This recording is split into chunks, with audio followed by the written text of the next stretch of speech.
Acer 15.6 นิ้วนะครับ S-Pie 5750อาการก็คือภาพไม่ออกนะครับเครื่องบูตได้นะครับภาพไม่ออกจอใน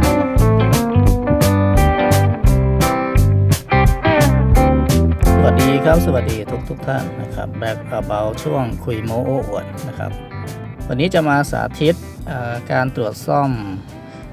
โน้ตบุ๊กเสียนะครับอาการเปิดติดไม่มีภาพนะครับก็คือเปิดติดแล้วภาพไม่ออกจอนะครับแต่ว่าเวลาเอาจอนอกมาต่อนะครับก็คือเอา VGA มาต่อก็จะมีภาพออกไปที่จอ PC ได้นะครับแต่ว่าในจอในตัวมันเองเนี่ยไม่ออกนะครับหรือเราก็จะเรียกอาการแบบนี้ว่าเปิดติดไม่ขึ้นภาพเหมือนกันนะครับหลังจากที่เคยลงคลิปนะครับการวัดอุปกรณ์นะครับการตรวจวัดอุปกรณ์พวกทรานซิสเตอร์มอสเฟตอะไรพวกนี้นะครับก็มีคำถามเข้ามานะครับว่าเรื่องการวัดการตรวจเช็คอุปกรณ์ดีเสียเนี่ยเห็นหลายๆช่องเขาก็ทำกันแต่ว่ายังไม่มีใครเคยแนะนำว่าอุปกรณ์นะครับเวลาใช้งานจริงทำหน้าที่อะไรอยู่จุดไหนบ้างอะไรนะครับนี้ก็เลยจะเอาคลิปเก่านะครับมาeditใหม่นะครับให้ดูลักษณะการนำอุปกรณ์สารถึงตัวนำนะครับเวลานำมาใช้ในวงจรนะครับมันสามารถทำหน้าที่ได้หลากหลายมากนะครับวันนี้จะมาแนะนำในลักษณะการเอามาใช้เป็นวาล์วสวิตช์นะครับในการให้ไฟผ่านหรือไม่ผ่านไปนะครับก็คือเหมือนเปิดปิดนะครับเป็นคล้ายๆเป็นวาล์วเปิดปิดนะครับให้ไฟมันไหลผ่านไปนะครับเพื่อนำไปใช้งานเดี๋ยวไปดูคลิปกันนะครับอาการก็คือภาพไม่ออกนะครับเครื่องบูตได้นะครับภาพไม่ออกจอในไม่ออกจอในก็คือไม่ออกทางจอภาพของตัวเครื่องมันเองนะครับแต่พอเราต่อสายสัญญาณจากพอร์ต VGA เนี่ยเราจะเห็นว่ามันมีสัญญาณภาพออกมานะครับอันนี้ก็อย่างนี้เราไม่ต้องไปดูกระแสการบูตเครื่องแล้วนะครับเพราะว่ามันเลยจากจุดนั้นมาแล้วอันนี้ก็คือพาสบอร์ดของเมนบอร์ดรุ่นนี้นะครับก็คือ LA-6901P นะครับเวลาเราไปหาข้อมูลหรือไปหา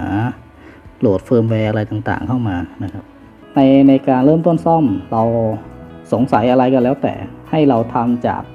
สิ่งที่สุ่มเสี่ยงน้อยที่สุดไปหาสิ่งที่สุ่มเสี่ยงมากที่สุดผมเริ่มต้นด้วยการเปลี่ยนจอเปลี่ยนสายแพร่แล้วมันไม่หายนะครับฉะนั้นมันก็อยู่ที่ตัวเมนบอร์ดนี่แหละนะครับไบออดก็ไปแฟดมาใหม่แล้วนะครับก็ลองหลายๆเวอร์ชันนะครับถ้าเราดูจากเวอร์ชันเมนบอร์ดเนี่ยคราวนี้เหลือว่าเราจะต้องไปเช็คสัญญาณต่างๆบนเมนบอร์ดนะครับเดี๋ยวมาลองดูกันว่าไปเช็คจุดไหนตรงไหนบ้างนะครับก็หลังจากที่ผมได้มั่วไปพักหนึ่งนะครับตัวนี้ลักษณะถ้าเราดูเผินๆมันก็คือทรานซิสเตอร์3ขานะครับลักษณะ3ขาแบบนี้ก็คือทรานซิสเตอร์แต่ในวงจรนะครับมันมีโอกาสเป็นไปได้ว่าไอตัว3ขานี้เป็นไปได้ทั้งไดโอดหรือทรานซิสเตอร์ก็ได้นะครับแต่ตัวสกรีนโค้ดนะครับที่สกรีนกำกับไว้นะครับตัวนี้เขียนว่า Q28 ฉะนั้นไอ้คำว่า Q ขึ้นต้นด้วย Q นี่มันเป็นไปได้ที่ว่ามันจะเป็นไปได้ทั้งทรานซิสเตอร์แล้วก็เฟสหรือว่ามอสเฟสอันนี้ในขณะที่เครื่องสแตนบายนะครับเอาแบบเข้าใจง่ายๆขณะที่เครื่องสแตนบายอยู่ดูไฟตรงนี้นะครับขึ้นเป็น3โวลต์นะครับผมจะเล่าให้ฟังเลยตามสเต็ปนี้เลยนะก็คืออันนี้ขณะที่ไฟสแตนบายอยู่อันนี้ไฟเข้าเครื่องแล้วนะไฟสแตนบายอยู่ยังไม่กดสวิตช์ออนเครื่องนะครับเราวัดไฟณจุดนี้ได้ประมาณ 3.3 โวลต์ประมาณ 3.2 ตีเป็น 3.3 แล้วกันนะครับตีเป็น3โวลต์นี่เป็น 3.2 นะครับเราพูดว่าไฟ3โวลต์แล้วกันนะครับเข้าใจง่ายๆจุดนี้วัดได้3โวลต์นะครับอันนี้ก็คือในขณะที่สแตนบายอยู่ในขณะที่กดสวิตช์ออนเครื่องนะครับในขณะที่ภาพยังไม่ขณะที่เครื่องยังไม่บูตเนี่ยมันก็จะยัง3โวลต์อยู่เดี๋ยวสังเกตดูนะแล้วทันทีที่ภาพขึ้นมาเนี่ยไฟมันจะตกไปเป็น0โวลต์นะครับลองดูแล้วเลยนะครับจับตาดูให้ดีเนี่ยยัง3โวลต์อยู่อันนี้ยังไม่บูตทันทีที่บูตปุ๊บนะครับเห็นไหมมันตกลงมาเป็น0โวลต์เดี๋ยวจะไปหาวงจรมาเปิดให้ดูว่าไอ้ส่วนตรงนี้มันเกี่ยวข้องยังไงแล้วมันเกี่ยวข้องอะไรกับที่ภาพไม่ออกหน้าจอภายในนะครับหรือภาพไม่ออกที่พาเนลจอนะครับก็คือจอในเนี่ยฮะเดี๋ยวไปดูกันเลยครับผม นี่ก็คือชุดวงจรที่ผมพูดถึงเมื่อสักครู่นี้นะครับตัว Q28 ก็คือตัวนี้นะครับตัวนี้ Q28 นะครับที่เมื่อสักครู่นี้เราสงสัยกันว่ามันไอตัว Q28 เนี่ยตกลงจริงๆแล้วมันคือทรานซิสเตอร์หรือเป็น MOSFET นะครับพอเรามาเห็นรูปอย่างนี้แล้วเราก็เข้าใจได้เลยว่ามันคือรูปของ MOSFET ชนิด P channel นะครับแบบนี้ผมหันออกก็คือ P channel เขียนก็ไม่ค่อยP channel วันก่อนผมไลฟ์สดไปในกลุ่ม Electronic Help Desk นะครับคุยเรื่องเป็นวาล์วสวิตช์ตัวนี้แหละนะครับเดี๋ยวผมขอทำให้เป็นขาวดำแล้วกันนะครับจะได้ดูง่ายๆถ้าเราดูจากวงจรนะครับ P channel MOSFET P channel จุดนี้เขาจะทำให้มันเป็นวาล์วนะครับเพื่อเปิดปิดเราจะเรียกว่าเป็นสวิตช์ก็ได้นะครับเพื่อเปิดปิดไฟ3โวลต์นะครับ3โวลต์ตัวนี้จุดหมายปลายทางของเขาก็คือเขาจะส่งไปเลี้ยงจอนะครับ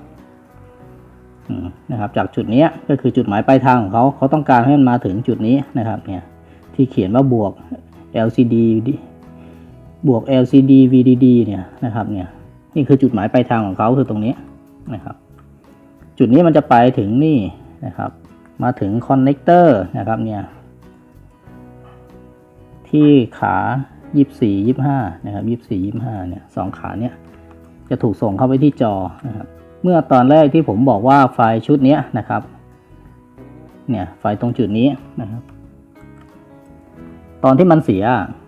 วัดยังไงก็ไม่มีไฟนะครับไม่ว่าจะขณะที่เครื่องบูตหรือเครื่องไม่บูตจุดนี้ก็คือไม่มีไฟตลอด